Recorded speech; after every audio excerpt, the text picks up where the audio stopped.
क्षमा करें साहब, पाकिस्तान जाने की बात छोड़िए, हम कश्मीर से फूटी कौड़ी नहीं लेते।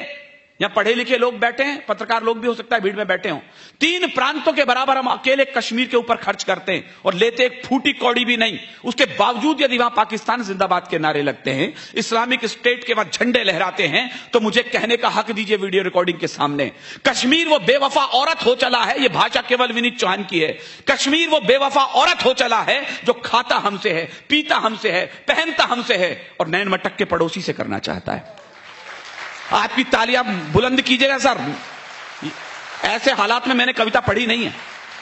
स्वागत। मैं मुफ्ती साहब से कहना चाहता हूं कि तुम कहते हो कश्मीर के तुम ना जो सीएम होते, जाते पाकिस्तान वहां पर तुम उनके पीएम होते। मुफ्ती जी अगर पाकिस्तान का, आपकी तालियां थप्पड़ की तरह कश्मीर पहुंचे उनके पास में, मैं बोलने क्या जा रहा हूं। मुफ्ती जी अगर पाकिस्तान का कुछ इतिहास पढ़े होते, फांसी के तख्ते पर तुम भी भुट्टो संग चढ़े होते। फांसी के तख्ते पर तुम भी भुट्टो संग चढ़े होते। फांसी के तख्ते पर तुम भी भुट्टो संग चढ़े होते। ये तो हम हैं जो गद्दारों को कुर्सी दे देते हैं, आस्तीन के सब सांपों को छाती पर सह लेते हैं। कोई रण में जीती भूमि भी वापिस कर देता है, कोई सेना के लोहू को शाही से धो देता है, कोई मजहब के नारों से अलग देश बंटवाता है, कोई श्रीलंका में जाकर सेना को मरवाता है। लेकिन ये तो हम लोगों की सब किस्मत में होना था। कुमार, मैं एक लाइन में इस कश्मीर का कारण बताना चाहता हूं। स्वागत है। आज तक हम जिस आदमी के कारण इस कश्मीर को रो रहे हैं, गा रहे हैं, हो सकता है वो मुल्क की राजनीति के बड़े आदमी माने जाते हैं, लेकिन इतिहास उन्हें कभी माफ नहीं करेगा कि कश्मीर हम उनके कारण रो रहे हैं। मैं फिर कहता हूं, राजनीतिक दुशाले उतारना, मैं नाम लेने की हिम्मत कर रहा हूं, तालियों की हिम्मत आप जुटाना। लेकिन ये तो हम लोगों की सब किस्मत में होना था।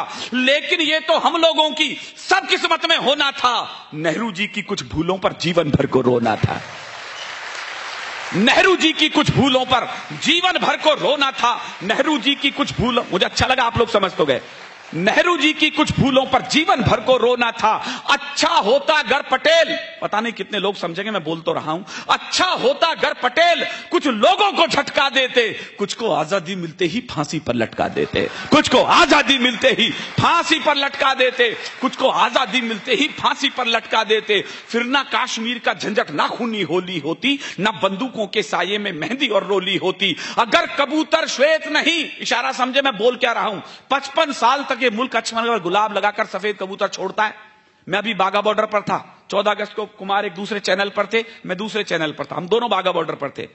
लोगों ने कहा, कुमार ने मेरे को फोन किया, विनीत तू ऐसी ऐसी कविताएं सुनाता है, मेरा मन करता है तू ये कविताएं लाहौर जाके क्यों नहीं सुनाता। मैं क्यों? कहना ऐसी कोई चिंता नहीं है किराए की, एक तरफ का टिकट तेरे को मैं दे सकता हूं। मैं समझ गया इसके मन में छुपा हुआ क्या है। लौटने का तो लगेगा नहीं, नुके तेरा एक तरफ का ही लगेगा। मैंने कहा दूसरी तरफ का नहीं तेरा, कहना दूसरे की जरूरत नहीं पड़ेगी तेरे को। लेकिन सच मानिएगा, जब मैं बाघा बॉर्डर पर था तो लाहौर से 3 फुट की दूरी है बस, हमारे बीच में गेट लगा हुआ है, आप सबने देखा होगा, जहां वो फ्लैग रिट्रीटिंग परेड होती है, वहां सैनिक खड़े होते हैं। तो पहली बार मेरी पत्नी ने मुझे कभी नहीं रोका कि कौन सी मैंने कहा जो उत्तर दिया, सच मानिएगा मैं सरस्वती के बेंच पर खड़ा हूं, ये कहा यही उत्तर मैंने ऋचा को दिया। मैं कहा बड़ा तारीफ करती हूं जब कोई सैनिक मर जाता है, सैनिक शहीद हो जाता है, एक बार यदि कलम का सिपाही शहीद हो जाए तो परवाह क्यों कर रही हो। मैंने कहा अगर कबूतर श्वेत नहीं हम गुरु के बात छोड़ देते, इशारा समझे मैं बोल क्या रहा हूं, अगर कबूतर श्वेत नहीं हम गुरु के बात छोड़ देते तो लाहौर कराची को हम दिल्ली तलक जोड़ देते, तो लाहौर कराची को हम दिल्ली तलक जोड़ देते। हमने सिखों को, सरदारों को चुटकुलों की कौम बना के छोड़ दिया साहब। ये चुटकुलों की कौम नहीं थी सर, ये हिंदुस्तान के बलिदानों का सबसे बड़ा शिलालेख थी। हमारे आंकड़े बताते हैं, आजादी की अपनी तालियों को सहेजिएगा, अच्छा लगे तो बड़ा करना। आंकड़े बताते हैं 123 ऑथेंटिक फांसी हुई है स्वाधीनता के संग्राम में। आपकी तालियां शहादत को शायद बड़ा करें। 83 बेटे सिख मां की कोख ने दिए थे उसके लिए। हमारे बड़े कवि हैं हरिओम पंवार जी, उन्होंने लिखा है हम कर्जा खाए बैठे हैं गुरु गोविंद की कुर्बानी का, हम क्या एहसान चुकाएंगे इनकी आंखों के पानी का। हम इनकी गणना करते हैं आजादी के आधारों में, जिनके आगे जिनके 2-2 बेटे चिन गए दीवारों में, जिनके आगे जिनके 2-2। इतिहास में उदाहरण नहीं मिला किसी मां के 4 बेटे और चारों के चारों इस तरीके से बलिदान हुए हों। 2 बेटे चमकौर के युद्ध में प्राण त्याग गए, 2 बेटे सरहिंद की दीवार में जिंदा चिनवा दिए गए। फतेह सिंह और जोरावर सिंह। छोटे भाई के गर्दन तक ईंट आई तो बड़ा भाई रोने लग गया। छोटे ने कहा, बड़े भैया डर गए लगते हो, बलिदान आया, मृत्यु सामने दिखी तो आंखों से आंसू आ गए। बड़े ने कहा, नहीं छोटे, डरा नहीं हूं। कहले, फिर रोते क्यों? जो उत्तर दिया मेरे रोंगटे खड़े उसे जवाब देते समय। उसने कहा, छोटे, केवल इसलिए रो रहा हूं कि दुनिया में आया पहले मैं था, जा तू रहा है। बहुत अच्छे विनीत, बहुत अच्छे। उधर दोनों बेटे चले युद्ध करने के लिए चमकौर के युद्ध में, तो अचानक रण क्षेत्र से बीच में से वापस लौटे। गुरु मां के पास आए, कहने लगे, मां डर गई कि कहीं दोनों बेटे कायर तो नहीं निकले। उसने पूछा, बीच में कैसे आ गए युद्ध में से? कहने लगे, मां प्यास लगी है। मां के आंखों में लाल डोरे उभरे। कहने लगा, शर्म नहीं आती? रण क्षेत्र में खड़े हो, शत्रु के लहू से अपनी प्यास क्यों नहीं बुझा लेते? बहुत। चारों के चारों बेटे शहीद हो गए। तो गुरु मां रोने लगी। गुरु गोविंद सिंह के पास गई, मेरी कोख खाली हो गई है, मैं जीऊं तो जीऊं किसके लिए? गुरु गोविंद सिंह का, इतनी सी बात के लिए क्यों रोती हो? कहना, आप जिंदा रहने के लिए बचा क्या है? गुरु गोविंद सिंह ने जो जवाब दिया सोने के अक्षरों में लिखा जाना चाहिए। देश धर्म के वास्ते वार दिए सुचार। मत बजाना विनीत चौहान की कविता पर ताली। आकाश में कहीं चारों बेटों की आत्मा अजर और अमर होती हो तो आपकी गगन भेदी तालियां इस पंडाल के ऊपर पहुंचे। देश धर्म के वास्ते वार दिए सुचार। अरे 4 मरे तो क्या हुआ, ये जीवित कई हजार। 4 मरे तो क्या हुआ, ये जीवित कई हजार। बलिदानों के पुष्प चढ़े हैं इस देश की बलिवेदी पर, तब कहीं जाकर आजादी की अक्षौहिणी सेना खड़ी हुई होती है। मुफ्ती मोहम्मद साहब, आपको क्या पता कश्मीर कैसे बचा है? यहां पढ़े लिखे लोग बैठे हैं, नई पीढ़ी को शायद न पता हो। मैं केवल इशारा कर रहा हूं, मुफ्ती मोहम्मद साहब का पिछला काला इतिहास बोल रहा हूं। जो समझदार लोग हैं वो ताली बजाएं, जो नई पीढ़ी है उन्हें बताएं कि विनीत चौहान बोल क्या रहा था। ये क्या जाने बलिदानों की क्या परिभाषा होती है। 2 लाइन मुफ्ती मोहम्मद साहब से कह रहा हूं, सच लगे तो फिर मुझे सूचना दे। ये क्या जाने बलिदानों की कैसी भाषा होती है, ये क्या जाने कुर्बानी की क्या परिभाषा होती है। जो अपनी बेटी के बदले में हत्यारे छोड़ चुके, वो पहले ही भारत मां से अपने रिश्ते तोड़ चुके। वो पहले ही भारत मां से अपने रिश्ते तोड़ चुके। अच्छा है विनीत, बहुत अच्छा है।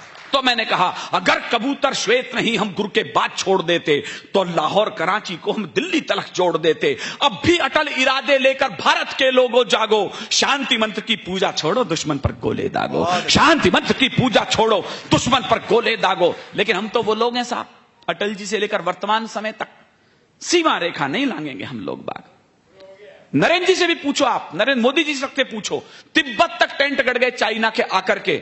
और हमारी भाषा ये है, हमारे सीमा रेखाएं स्पष्ट नहीं है अभी यहां पर, इसलिए पता नहीं है, विवादास्पद है सीमा कि चाइना यहां तक है कि भारत वहां तक है। मोदी जी, आप इस स्वाभिमान के साथ नहीं भेजे थे हमने। हमें उम्मीद थी कि सीमा रेखा यहां से वहां तक झंडे गाड़ दोगे आप। आपकी निराशा हमें परेशान करती है। मैं राजस्थान से हूं तो एक लाइन कविता के नाम पर मेरे पास है। डॉक्टर कुमार को आपने हास्य के रूप में, गीत के रूप में सुना है। कविता का बड़ा हस्ताक्षर यहां बैठा है। कविता के नाम पर मेरे पास एक लाइन है जो मेरे छोटे भाई को मैं सौंप रहा हूं। सीमा नहीं खिंचा करती है कागज बिछी लकीरों से। बहुत अच्छे। मेरे पास इससे अच्छी लाइन नहीं है आज की रात, लाज रखना इस लाइन की। बार बार कहते सीमा रेखा नहीं है, मैं एक लाइन बोल रहा हूं, मोदी जी तक पहुंचे। सीमा नहीं खिंचा करती है कागज बिछी लकीरों से, ये घटती बढ़ती रहती हैं वीरों की शमशीरों से। ये घटती बढ़ती रहती हैं वीरों की शमशीरों से। ये घटती बढ़ती रहती हैं वीरों की शमशीरों से। हमारे बेटों के सर कट के पड़ोसी मुल्क में जाने शुरू हो गए और हमारी छाती में क्रोध की ज्वाला नहीं जगी। 3-3 बेटों के शव पटना एयरपोर्ट पे आकर के लेट गए और बिहार के कृषि मंत्री के बेहुदे बयान हमारे अखबारों की सुर्खियां बन गए। उस दिन मैं और कुमार दोनों हम उस दिन पटना में थे। तो वहां के कृषि मंत्री से लोगों ने कहा कि ये तीनों बेटे तिरंगे में लिपट कर आए हैं, इन्हें श्रद्धांजलियां दे दो, प्रणाम कर लो, अंतिम बार आए हैं। कृषि मंत्री ने जो बयान दिया, मुझे बोलते शर्म आएगी, आपको सुनकर शर्म आएगी। कृषि मंत्री बोलते हैं बिहार के, किस बात की सलाम, कैसी श्रद्धांजलि, उन्हें तो मरने की तनख्वाह देती थी गवर्नमेंट। यह हिंदुस्तान के एक प्रांत का कृषि मंत्री बोल रहा है। विनीत चौहान ने तुफैल की 2 लाइन उसी दिन श्री कृष्ण ऑडिटोरियम में कोट करी। मैं आपके हाथों में फिर गुस्सा देखना चाहता हूं। सियासत का नशा सिमतों का जादू तोड़ देती है, हवा उड़ते हुए पंछी के बाजू तोड़ देती है। शायद आपकी तालियों के बाद फिर कर्णपट्टी के पास पहुंचे। मैं उस मंत्री से बोलना चाहता हूं, सियासत का नशा सिमतों का जादू तोड़ देती है, हवा उड़ते हुए पंछी के बाजू तोड़ देती है। और सियासी भेड़ियों, थोड़ी बहुत गैरत जरूरी थी, तवायफ तक किसी मौके पे घुंघरू तोड़ देती है। तवायफ तक किसी मौके पे घुंघरू तोड़ देती है। एक ही समाधान है हिंदुस्तान के पास, कोई दूसरा समाधान टेररिज्म का नहीं है। भारत के मुंह पर हिंसा के फिरना ये चांटे होते, मुझे नहीं पता कल अखबार की क्या हेडलाइन होगी, मैं होता तो इन लाइनों को हेडलाइन के लिए चुन रहा होता। भारत के मुंह पर हिंसा के फिरना ये चांटे होते, गर हमने 16 के बदले 32 सिर काटे होते, गर हमने 16 के बदले 32 सिर काटे होते। यूं ही बढ़िया टेररिज्म हिंदुस्तान में, कोई तो कारण रहा होगा साहब। 10 लड़के चले पाकिस्तान से, पूरी फिल्म बन गई उसके ऊपर, कितनी बड़ी घटना मान लिया है उसको। 10 लड़के एक छोटी सी बोट में बैठे, पूरा गुजरात का समुद्र क्रॉस करा और बंबई में जाके ताज होटल में हमले कर दिए।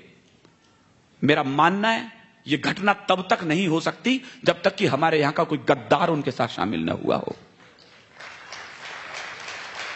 आतंकी कैसे घुसाए परदेसी दरबारों से, लगता है कुछ चूक हुई है अपने पहरेदारों से, वरना खून नहीं बहता यूं भारत मां के लालों का, गर पहले उत्तर दे देते इन सारे भूचालों का। हम मौन रहे, खामोश रहे, कांटों की पौध लगा बैठे, इस शांति शांति के चक्कर में आधा कश्मीर गंवा बैठे। इस शांति शांति के, यही वो कविता है, आप यूट्यूब पर क्लिक करिएगा, बाघा बॉर्डर विनीत चौहान 14 अगस्त। आपको ये कि यही भाषा न मिले तो मेरा नाम लेके थूक देना, विनीत यहां क्या पढ़ते और वहां क्या पढ़ रहे थे, जब आपके पीछे रिकॉर्डिंग चल रही थी आईएसआई एजेंटों के द्वारा।